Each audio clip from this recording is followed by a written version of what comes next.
Hey guys, welcome back to Tactical Expedition. Today I want to show you briefly the Tesla Y auto drive. I did not pay for any auto drive. Basic auto drive comes with the car. Hopefully everybody knows that, because I've met some Tesla owners that didn't know that there was a basic auto drive with their car, because obviously right now to buy the full auto drive it's $15,000, and there's an enhanced auto drive which is, I believe, $6,000 upgrade. Here, this gear shifter, if you hit it once and you heard the beep, now the highest speed is 71, so I'll set it to 75. Right here it's grayed out, so that means it is active cruise control only, and it's not active steering. It's doing its own, distance control.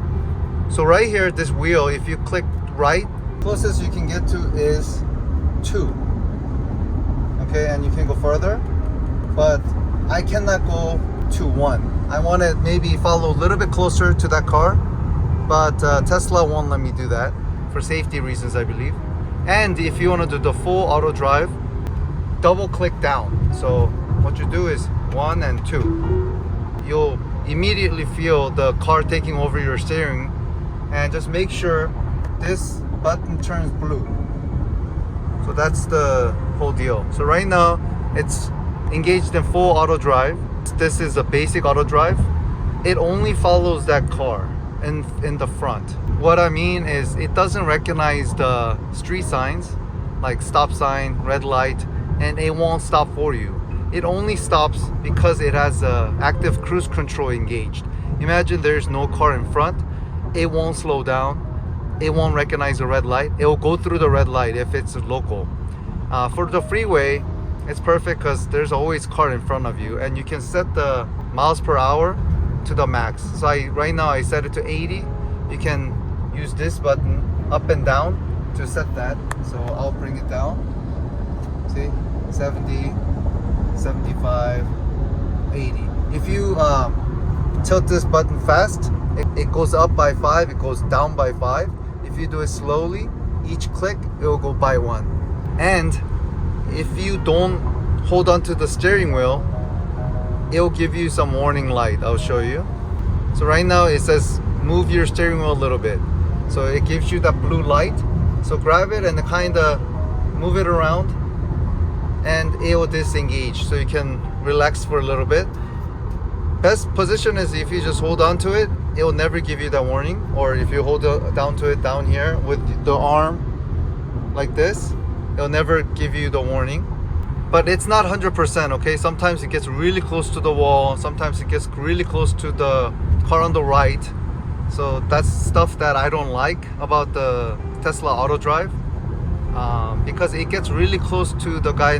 Anyways, right here I'm getting the warning. All you have to do is either click up 1 and it will disappear. So you just have to manipulate something in the steering wheel, so you don't have to use the steering to jerk back and forth to disengage. You can click on it, you can turn up, down, you can even make it closer, even though it's not going to do anything because it's set at 2, so it's not going to go any further. You know that, so you just click and then the warning goes away. But what I like to do is just hold on to it, and then just in case Tesla makes a mistake, then I can correct it real quick. It never actually made like a crazy mistake, but it's just kind of uncomfortable. Right now it's going in the middle, but like say there's a car in the number 2 lane, say that car is a little bit to the left, right, close to the lane, I would drive a little bit to the left of the lane, right, to avoid that car. But Tesla just drives in the center, so it feels like the car is getting close to the right side, so it feels like it's really tight. Another thing, it gets sometimes close to the wall of the freeway, and you get uncomfortable. So again, to disengage you have to hit the brake, but it might shock other driver in the back, right, because they might think you're slamming your brake. So easy way to disengage is, before you use this lever to push it down to engage, you push it up just very lightly up, and you heard it. It disengaged the active cruise control and the active steering. So again, double click, you heard the chime, and you see the blue light. That means auto drive is engaged. You know, it's sometimes this auto drive slows down nicely, and sometimes it's very abrupt brake. So then I feel like car behind me might crash into me. So while it's actively slamming on the brake, when I see it's very clear, I have to hit the accelerator pedal to bypass their braking and go a little forward, and you can do that too. Anyway, so this is downtown LA right now. I'm going to West LA today. Beautiful. Look at that. Downtown LA is always nice. It's nice looking, but when you get inside, it's not as nice. So anyways, that's the short video about auto drive. Very basic. So it's still driving, it's blue, and it's going. You know, I used the auto drive on my Tesla Y and also Taycan. It's just my safety measure, just in case for whatever reason I'm not looking on the road.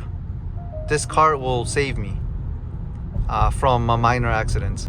I have to say 80% of the time auto drive is engaged, and then sometimes if I have to make lane changes or something. Oh, another thing about the lane changes, it's auto drive, but then you cannot bypass it, because if you want to disengage, you have to hit it harder. See now, but car jerks a lot. So to disengage the auto drive, it's still on auto drive, but turn on the signal, and see it gave you the chime, ding ding, but it has the active cruise control right now. Once you change your lane, engage the auto drive by double clicking the gear, and always pay attention to the maximum speed. On the freeway, you can only set it to 85. That's the maximum speed limit that Tesla allows. And on the local streets, it's 5 miles over the whatever the street sign says. So if it's 35, you can set it for 40 max. So that's a good measure. So see, it's slowing down by itself. See, right now it's slamming, so I can, like, you know, hit the pedal to bypass that. Sometimes it does it, so it's not perfect. And I'm wondering if I get the full $15,000 auto drive, which I can rent it for $200 a month, if it's much better than basic auto drive. Hopefully, because they're paying a lot of money. Anyways, thank you for viewing my video, and see you on the next one.